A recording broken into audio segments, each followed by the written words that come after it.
My girlfriend said, "I need space, don't contact me." I responded, "All right." Then I posted the vacation pics I found of her with another man, tagging his wife. Suddenly, my phone was blowing up with their panicked calls. Original post I 32M, let's call me Jonathan. I'm still reeling from the sheer audacity.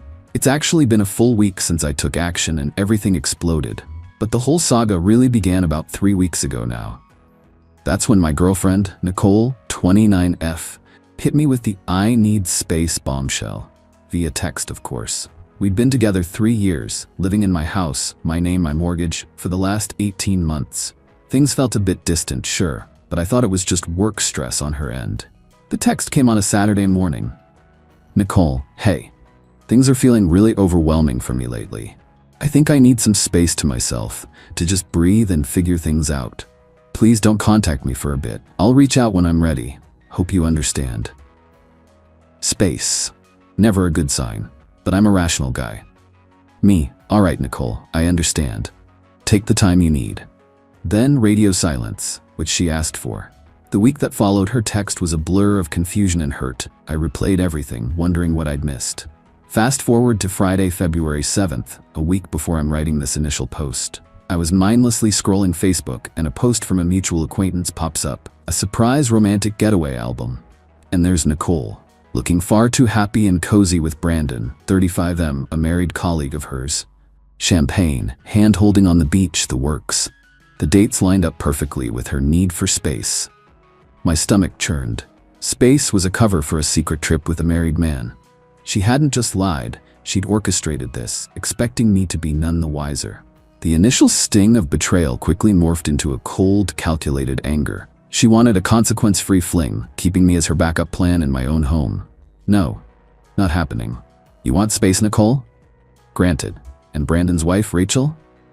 A lovely woman who deserved to know about these spontaneous adventures. So, Saturday morning, February 8th, I got to work. I saved the most damning photos. The hotel room selfie, the beach hand-holding, a candlelit dinner shot where his arm was way too familiar. Undeniable. I crafted a new public Facebook post. Short, sharp, to the point. "Heard you needed space, Nicole. Looks like you found it. Hope it was worth it.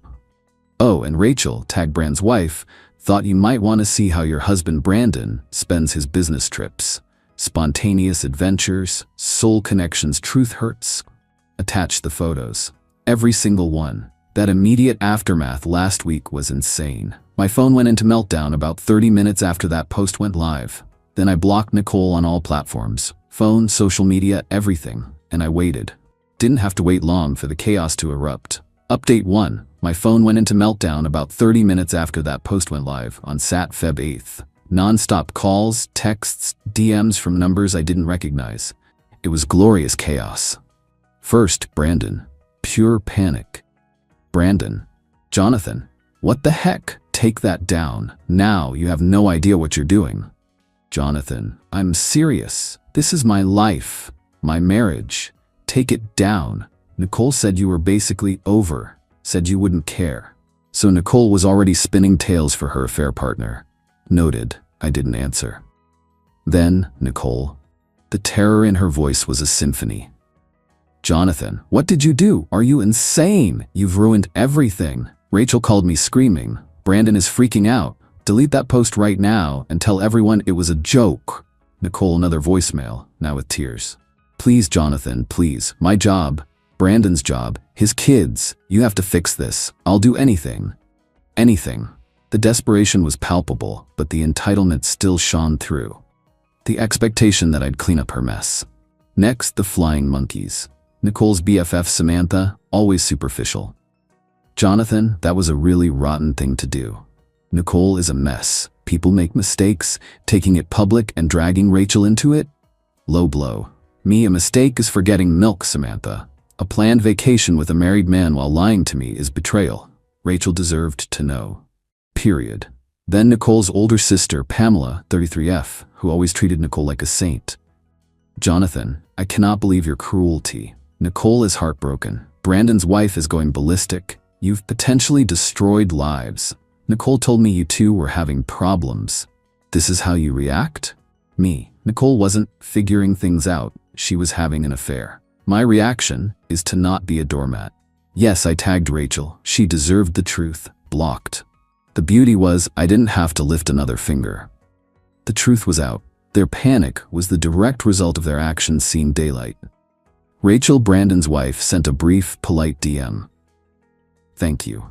I don't know all the details from your side, but the pictures speak for themselves. I appreciate you letting me know. I replied, I'm sorry you had to find out this way, Rachel. You deserve better. The Facebook post went viral locally. Nicole and Brandon were getting roasted. And Nicole? Still technically has all her stuff at my house. She'd asked for no contact, and I've honored that. No outreach from my end. Just that one very public mic drop. She's been trying to reach me from burner numbers, alternating between begging and vague threats. Lady, you detonated your own life. I changed the locks on Monday, Feb 10th. Simple. Effective. She hasn't tried to come back yet. Probably holed up somewhere, attempting damage control. Good luck with that. Let's see what happens when she finally surfaces for her belongings, or when Rachel makes her next move. This isn't over. Update 2. The past couple of weeks have been a masterclass in escalating entitlement from Nicole and her enablers, but the consequences are hitting them hard. The attempted siege, so about 5 days after the post, which was Saturday, Feb 8th, on Thursday evening, February 13th, my doorbell camera pings. It's Nicole, looking like she's been through a ringer. Tries her old key. No dice. Tries the smart lock. Access denied. Then the banging starts, full-on pounding. Nicole, yelling through the door. Jonathan, I know you're in there. Open this door. This is my home too. I have rights. I watched on the camera, silent. Her rights to my solely owned house vanished with her space trip. After more yelling and some tears, her phone comes out. Minutes later, a car pulls up. Pamela and their mother, Carolyn 60F, who views Nicole as a flawless angel. Carolyn. Jonathan, open this door immediately. You can't lock our Nicole out. She has belongings in there. This is cruel. Pamela, we're calling the police if you don't open up. This is harassment. Police? For changing locks on my own house after my non-resident girlfriend cheated? Be my guest. I stayed silent. They banged and yelled for another 10 minutes. Nicole wailing dramatically. Quite the show for the cul-de-sac. Eventually, they retreated, Carolyn practically dragging Nicole away. The smear and dirty tricks. Next, the smear campaign kicked into high gear. Mutual acquaintances started contacting me, fed sob stories by Nicole's camp. Heard you threw Nicole out with nothing. She says you were controlling and punished her for wanting independence. Brandon's wife is psycho. Nicole was just a supportive friend. You twisted it. The mental acrobatics were impressive. Nicole, the victim. Brandon, the misunderstood. Rachel, the psycho. Me, the villain. I gave a few key people the concise truth with a link to the post. Most got it. Then came the nasty stuff. First, a call from my boss.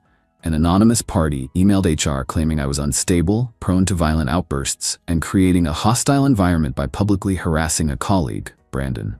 They even implied I might misuse sensitive company data. Thankfully, my boss knows me. We chatted, I explained, showed him Rachel's DM. HR did a cursory interview and it died. But the attempt to screw with my job? Desperate. Second, someone reported my car abandoned in front of my own house. An orange sticker. Cleared it up with a quick call, but still. Petty. Third, the pièce de résistance. Nicole, via Carolyn, demanded her share of the house. Carolyn left a voicemail claiming Nicole invested emotionally and did household upkeep. She sometimes bought bread, I paid the mortgage and all bills. So she was owed $50,000 for pain and suffering and loss of residence. I laughed and saved the voicemail. The Revenge Phase 2 Legal Edition. Their entitlement and dirty tricks pushed me.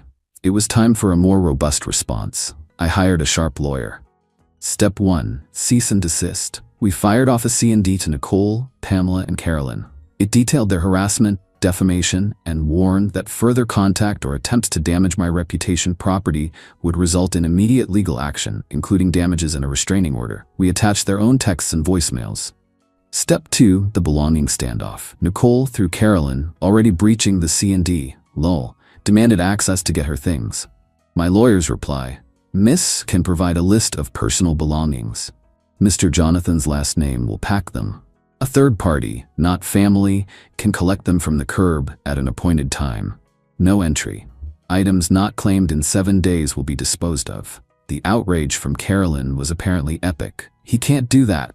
What if he breaks her things? My lawyer's cool response? Provide the list. Step 3. The knockout. Brandon and Rachel.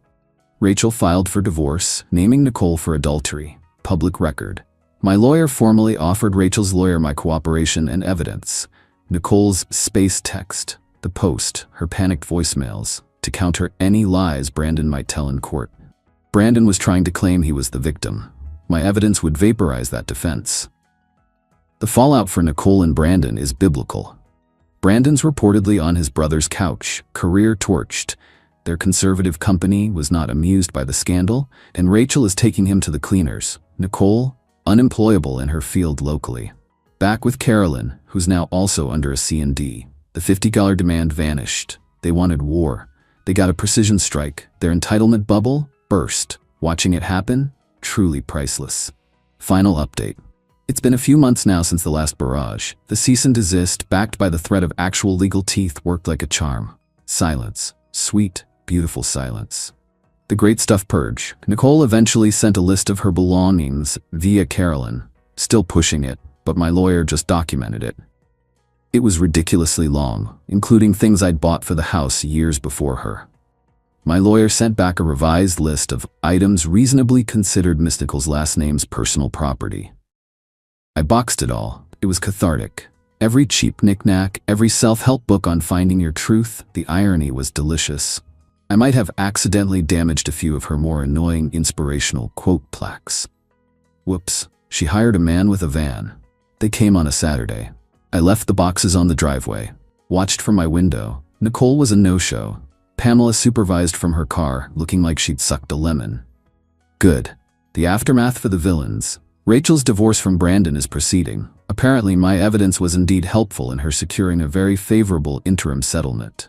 Brandon is financially wrecked, reputationally ruined. Last I heard, he fled the state to live with his parents. Poetic justice. Nicole, oh sweet Nicole. Consequences hit her hard. Jobless, disgraced, living with mommy. Her attempts to play the victim online blew up once the affair details and Rachel's divorce filings became common knowledge. She deleted most of her social media. Her friends, like Samantha, bailed when she became a broke, unemployed pariah. Misery doesn't love company when that company offers no benefits. A mutual acquaintance told me Nicole actually complained that I should have warned her about the severity of the consequences. The sheer, unadulterated audacity. As if her actions were fine and only my reaction was the issue. Some people are incapable of self-reflection. My life now, peaceful. The house feels like mine again. I've been redecorating, purging her lingering influence. It feels good. Some of Nicole's extended family sent me messages about forgiveness. Ignored. They didn't know the full story of her deceit and subsequent harassment. The true revenge wasn't just the Facebook post. It was every methodical step afterwards, changing the locks, ignoring the hysterics, the cold legal letter that muzzled them. Watching them realize their usual tactics, manipulation, tears, victimhood, were useless against me. They expected drama. I gave them logic and consequences. I didn't set out to destroy lives. I protected my peace and exposed a betrayal. They wrecked their own lives with their choices and their refusal to accept responsibility. The financial ruin, social ostracism, career implosions, that was their own doing. I just pulled back the curtain, and yes, tagging Brandon's wife, knowing it would ignite his world too, that was specifically for every time Nicole had subtly belittled me, made me feel inadequate, all while she was plotting her adventures. That tag was the direct consequence of their joint betrayal. Zero regrets. They thought I was a doormat. They found out I'm a strategist. I sleep very well. Good riddance to Nicole, Brandon, and all their enablers. They got everything they truly deserved.